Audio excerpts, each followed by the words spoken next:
Xiaomi Redmi Note 9T. Now we're gonna see how this performs for the full review, but these are my first impressions. And my first impressions are that, for instance, I really like the back texture. For myself, I never really got into glass.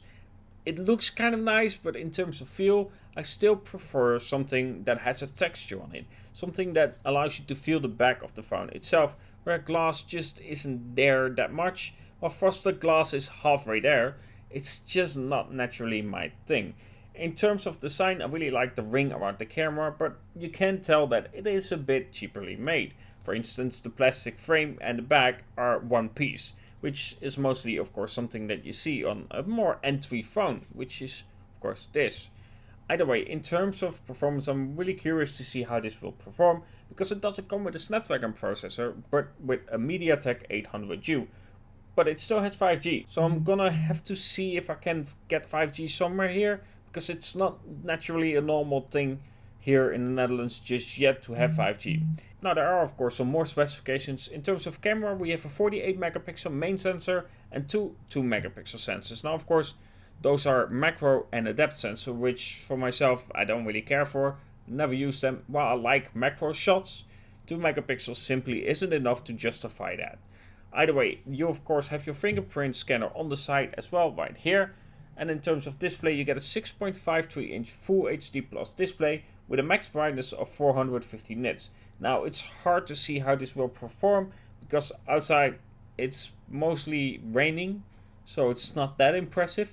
But either way, I'm curious to see how this phone will perform when it comes to the brightness of the display as well. So I'm gonna try to see if I can somehow simulate it properly, where I can see if it is something that does do well outside. Either way, in terms of the rest, a 5000 mAh battery that charges at 18 watt, but you do get a charger included with 22.5 watt charging speed. However, of course, this is still kept at 18 watts. Either way, I'm really glad to see that I at least get a charger with it. For myself though, I'm really interested to see how I will do with a phone like this. Of course, right now my main daily driver is of course my Samsung Galaxy S10 Plus, and we're gonna see how an entry phone like this performs.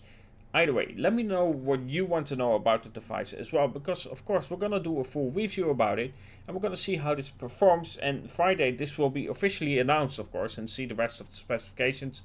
Like for instance, I'm not sure about the refresh rate on the display itself, but we're gonna have to wait and see a little bit for that one. I cannot confirm anything just yet. Either way, I'm curious to see how it performs, and if you are as well, don't forget to of course subscribe and hit that bell icon so you get a notification when I upload the video of the review of this device as well. And of course hit like, because it does truly help out a video like this to perform better in YouTube's algorithm, where everything is about of course performance and all that stuff. Either way, I hope you enjoyed, and if you did, good. Either way, I hope you enjoyed, and of course talk to you guys in the next